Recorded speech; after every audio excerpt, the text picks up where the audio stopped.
Hello everyone and welcome back to my channel. Are you looking to do a little bit of decorating in Disney Dreamlight Valley but struggling to know what to do with this?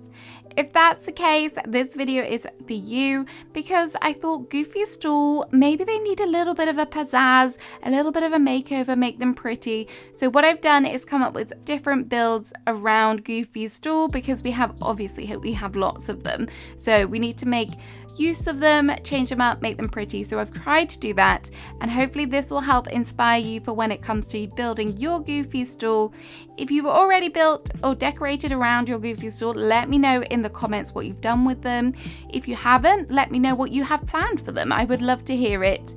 So let's get on to showing you what I've done.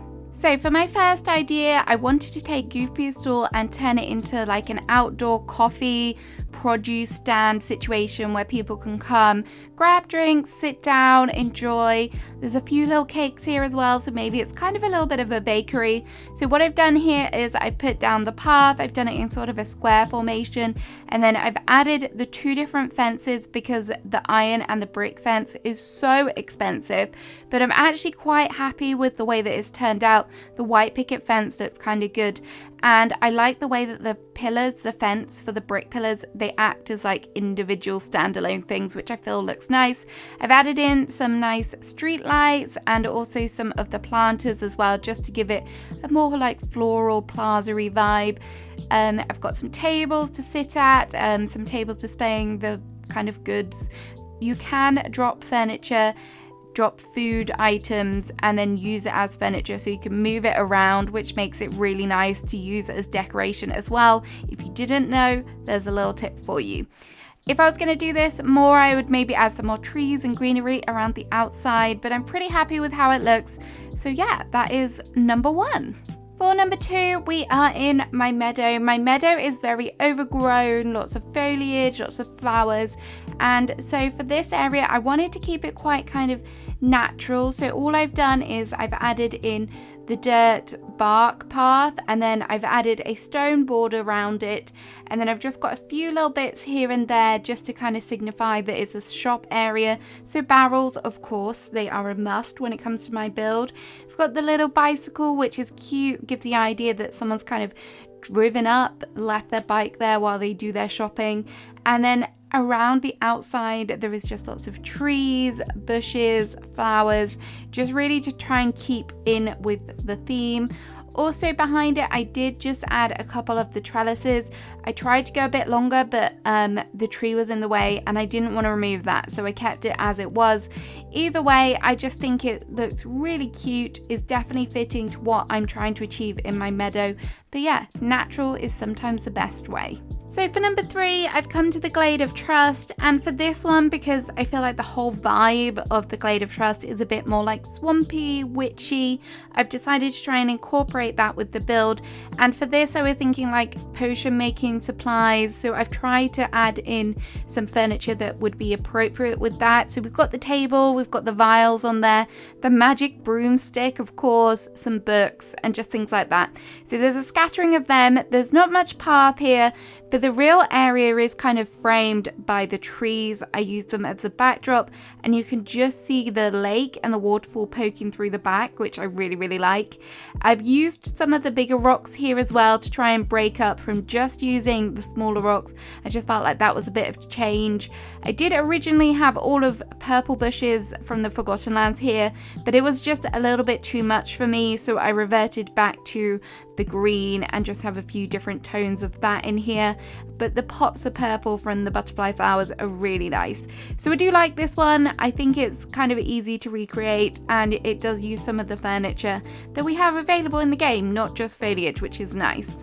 Next up, we've come to Dazzle Beach, and I couldn't not do one on Dazzle Beach without it being kind of beachy, tropical. So I've gone to town with the palm trees, and I've also incorporated some of the coconut trees in here as well because I thought that they added a nice variation. So this has used the natural rock path, which I really like, and it's a nice muted tone for the beach. And then the main area is framed by bushes and the picket fence. I've also used some tiki torches here to help make it feel a bit more beachy. And the color of the flowers that I've gone for in the pot and the Jubilee flowers also add some nice pops of color here. The beach grass, I just thought that'd be a nice addition. I actually do like the beach grass here, and not just on the meadow. So it's nice to have a little bit of overgrown feel. And yeah, it's just a cute little area. If you don't want to go too big, just have something small and delicate like this. I wasn't going to do the Forgotten Lands, but then just a little bit of a wave of inspiration hit me when I was looking at the path. So I was like, this could be really cute.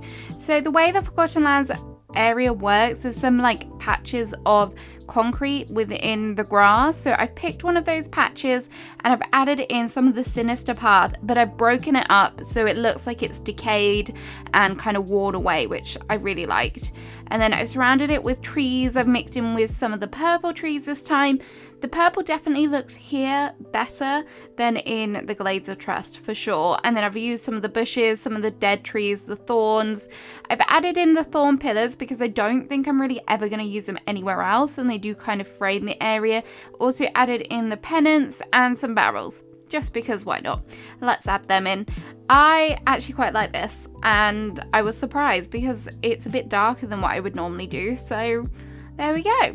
That is how it looks, and I'm pretty happy with it. As I say, I wasn't sure. I was nervous, but yeah, it turned out okay.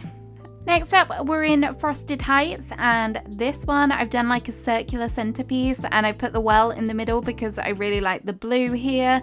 And then I've surrounded it with bushes to help create that circular pattern, which I think works quite well.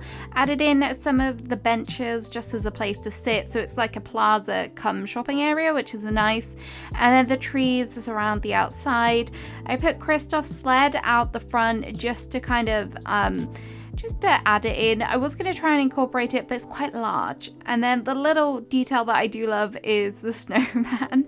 I just thought that was really cute and a nice little addition here. So I think that works well.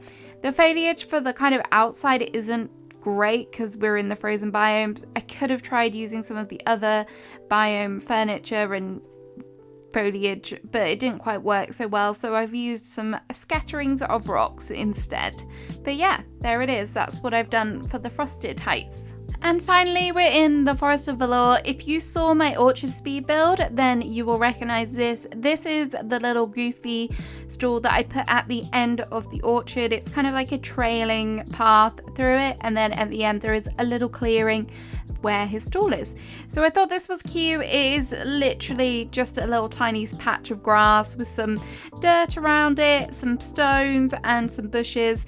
It's just very foresty and kind of natural. It's kind of a smaller version of what I did in the meadow, but I still think it works nicely, and I thought I would show it to you. So I hope you enjoyed it. So that's the end of the video. I hope you enjoyed all of these ideas. Let me know, as I said, what you're going to be doing with your goofy stall, and let me know if you have any other builds you want me to see try. I am more than up for it. I'm loving the decorating in this game for sure. So have a great rest of your day, and I'll see you again soon with another one. Bye bye.